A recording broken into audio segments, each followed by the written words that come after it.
back to my channel. My name is Micah, and today we are going to do a November reading wrap-up. And I know what you might be thinking. It is, we're in about to be the second week of January. But like I mentioned in a previous video, my life has been freaking crazy lately. So I finally have a chance to film some videos. Like I said, my personal life has been crazy. Also, I thought I was going to have some free time in certain situations to film videos. But then the places I was at didn't have Wi-Fi or anything like that. And it just wasn't a good situation for filming anyway. So today we're going to go over all the books that I've read in November.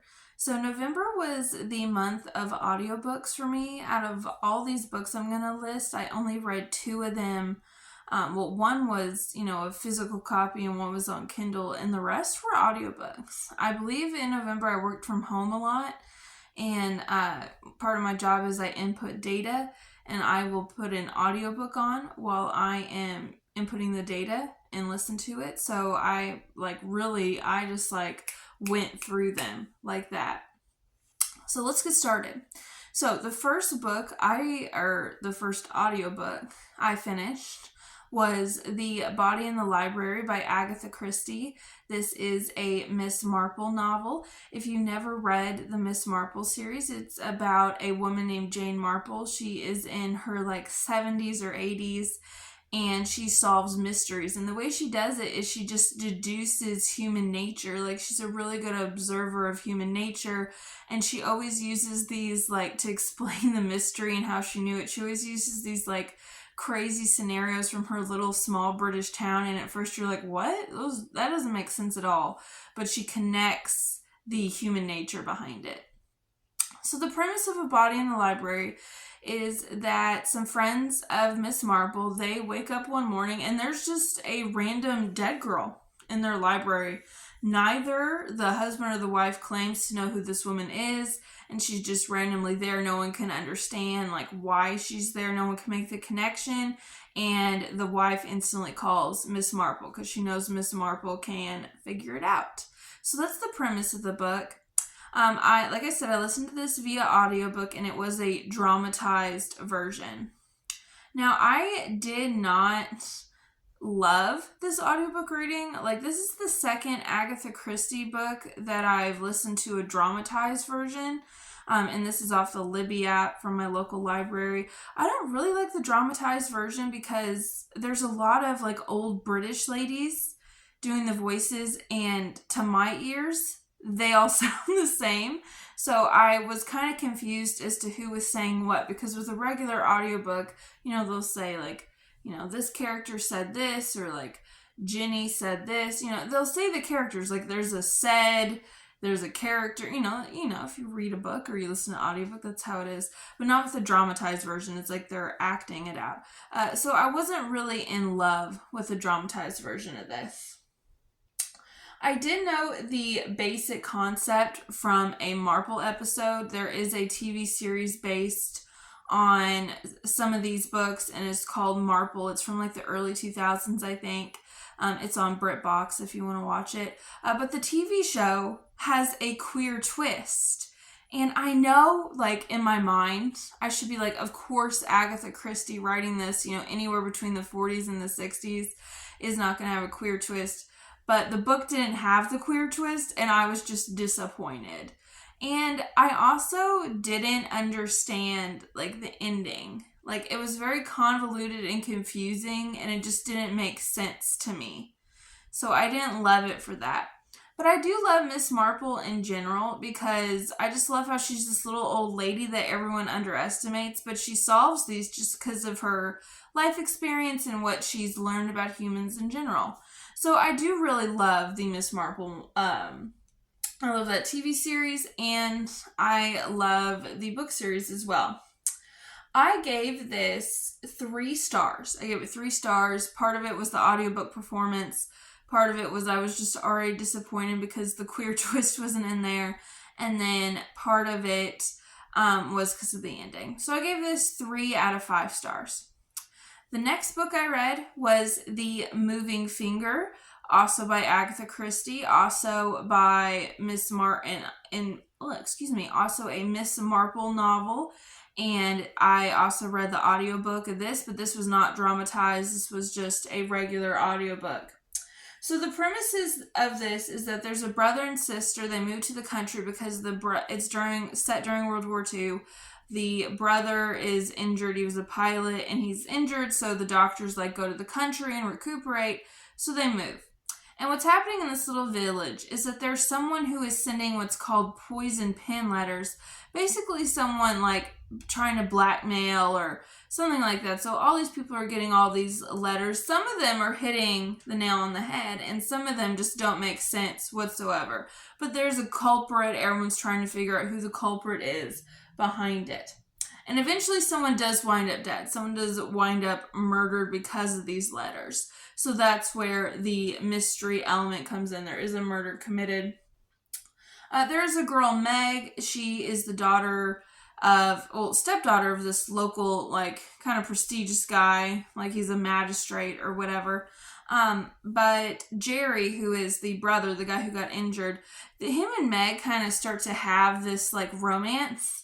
And I was kind of down for it, but I guess there's a little bit of an age difference, but he keeps referring to her as dear child and talking down to her like that.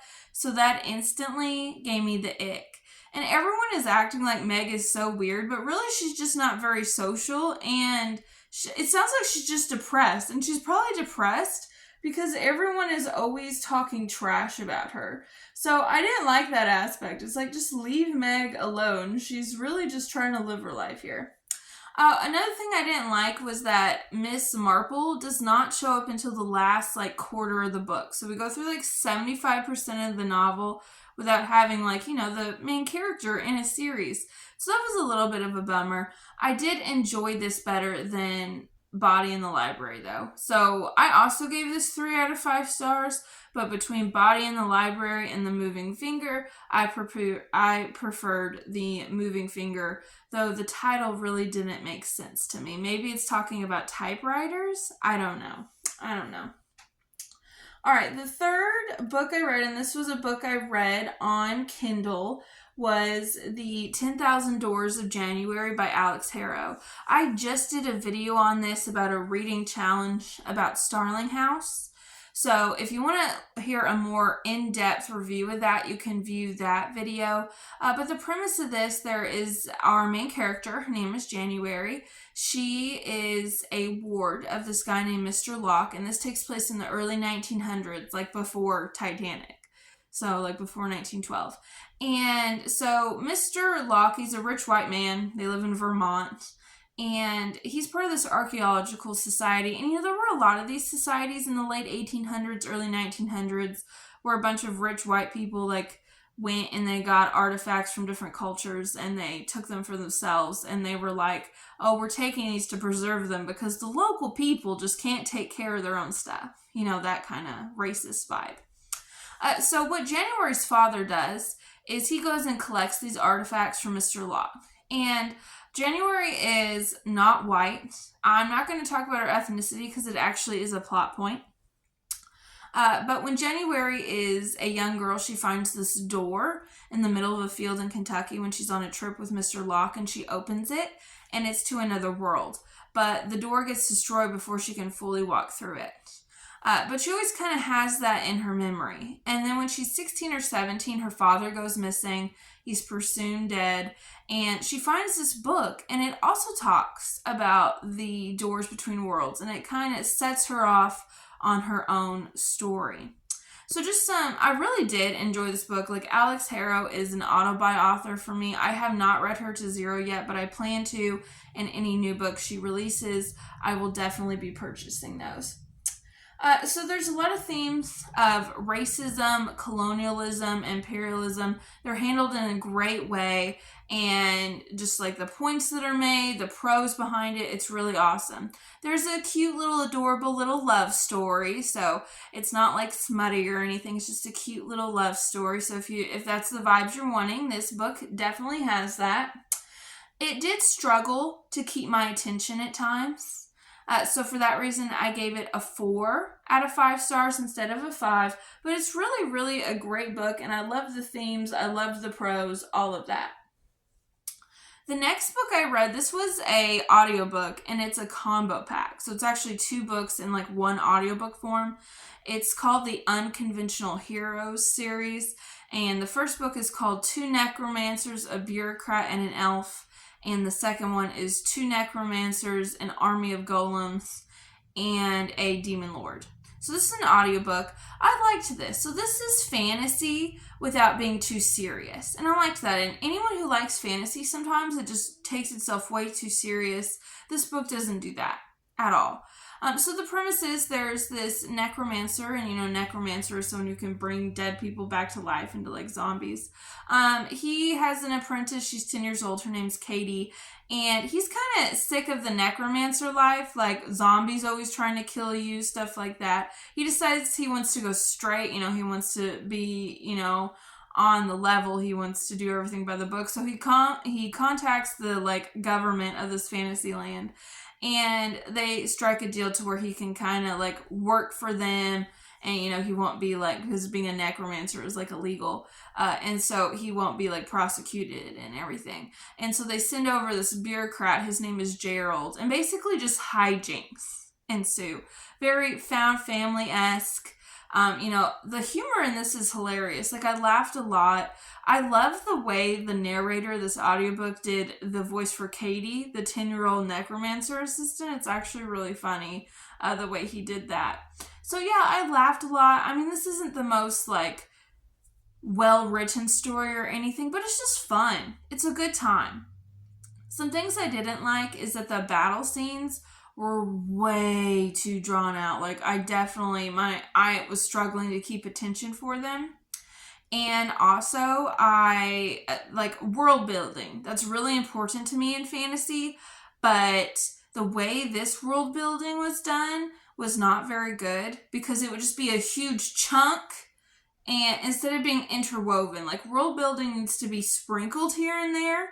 Like, usually I'm like, I need more world building, but this was too much. Like, it needs to be interwoven in it. So that was one thing that I definitely like lost attention. But I gave this 3 out of 5 stars. Like, it's not like a great fantasy novel or anything, but I had a good time. And that's really why anyone reads, right? Is to have a good time.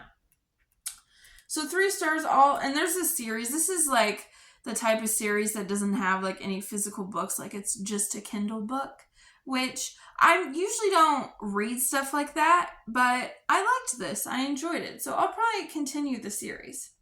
All right, then we had A Christmas Guest by Peter Swanson. I also listened to this audiobook, and this is a novella, so it is rather short. I think it's like under 3 hours. So if you're just looking for a quick read, I know Christmas is over, but Christmas is a feeling in your heart, not just a time of year. Okay, so the premise of this, we have a girl. I think she's from California, but she is studying for a year at Oxford. And around Christmas time, and she's an orphan, like both her parents are dead. And around this time, Christmas time, a British girl, invites her to stay at her family home in the Cotswolds. And our main character is a little confused because she didn't think the British girl liked her at all. Like, our American main character, she actually, she like slept with this guy that the girl liked. So she's really surprised. But she goes anyway, and it's like this magical manor house in the Cotswolds. Like, sounds perfect, right? And the British girl has this older brother who's very cute, very alluring. And our main girl, she starts to have a crush on him. A little romance is developing. But then we get some red flags, like some mysterious things start happening. Like, the brother, our main girl, learns that he was questioned in the disappearance of a local girl. One night, the American girl is walking from the bar back to the house, and she sees this like really creepy guy in the woods, and it turns out to be a rather murderous Christmas. I won't give any more away, but I absolutely love the twist. It was fantastic. Most of this story is told in a diary entry form. And also there's a lot of references to A Christmas Carol, a lot of odes, like very like grim, murderous odes in its own way. So I loved this. I have never read Peter Swanson before. I have several books of his on my list on Goodreads, and I will be reading more because it was fantastic. I was hooked. I gave this 5 out of 5 stars because it was just perfection. All right, the next book I read was The Nutcracker by ETA Hoffmann. I only recently learned like a year ago that the Nutcracker ballet was based off a book. Like, I had no idea. But I listened to the audiobook version of this, and so I didn't love this one. First of all, I will say the imagery in this book is absolutely stunning. Like, the Christmas scene, like, it's beautiful. You feel like you're there. Absolutely stunning imagery, so that's a real positive for it. If you've, the Nutcracker is a big part of, like, Christmas culture, but if you don't know what it's about this girl named Claire, or actually, that's not our main, that's in the ballet. I think her name's Marie or something. It's a different character in the book. But anyway, our main character, she gets this Nutcracker for Christmas from her godfather, Drosselmeyer.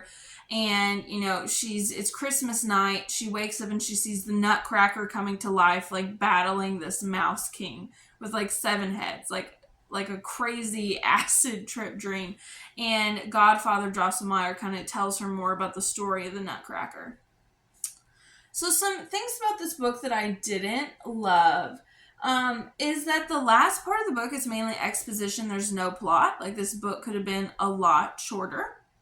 I was pretty bored by the end of it. Also, Godfather Drosselmeyer is creepy. Like, the things he says. Like, the whole book, I was really not focused on the story about the Nutcracker. I'm like, is he a villain? Like, is he going to abuse these children? Like, he doesn't seem to like either one of them at all. Like, he gets very annoyed. I don't know why the kids' parents made this guy their kid's godfather. Like, he's very creepy. He's very creepy. And parts of the audiobook were really annoying. I didn't like the performance. So I gave this 3 stars. And the reason it wasn't 2 stars was, first of all, it's a Christmas classic. Okay? The ballet, it's iconic. And second was that the imagery in the Christmas scene was so stunning that it saved it from being a 3-star, or from being a 2-star to a 3-star. So I did read the Nutcracker, so a Christmas classic, crossed off my list. And then the last book I read this is part of a series. It's called The Classified Dossier, and it's Sherlock Holmes. The name of it is Sherlock Holmes and Dracula by Christian Klaver. So the premise of this is it's basically a fanfic crossover is the best way to explain this book. So basically, Sherlock Holmes and Watson, they're living their best lives, and then a mysterious figure named Dracula comes to visit them, and the reason is that in this telling, Dracula and Mina are married. If you've ever read Dracula, that's not how it ends up. But they are married, and Mina goes missing, and Dracula hears that Sherlock is the best detective in London. So he asks for their help to find Mina. And during this, Watson is actually turned into a vampire. So we get that perspective. And basically, there's a lot of reneging of the Bram Stoker novel. So basically, Dracula is like, oh, all those horrible lies that were printed about me, none of those are true. Stuff like that. So let's talk about how I felt about this book. First of all, it's a cool concept. But the writing let it down. Because Dracula was only in, this was a 400-page book, and that print was tiny. So really, to be honest, it was more like 500 pages. And Dracula's only in it at the beginning and the end. Really not any in the middle. He's referenced a lot, but he's not in it. And I thought that was lame, considering the name of it is Sherlock Holmes and Dracula. He's a title character. So that kind of bummed me out a lot. Also, I've never read Sherlock Holmes a lot. I've never read Sherlock Holmes at all, actually. And, there's a lot of references to previous cases. So there were chunks of the book that I was just 100% lost. 100% lost.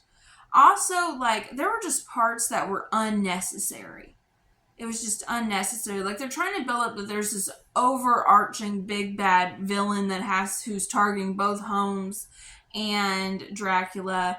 but it was just like, you could have cut out 100 pages, probably more, to get the gist of everything. Like, there was this whole, like, it's divided into parts. There was at least 2 parts of the book. I think there's like 4 or 5 parts. There were at least 2 parts that could have just been cut out.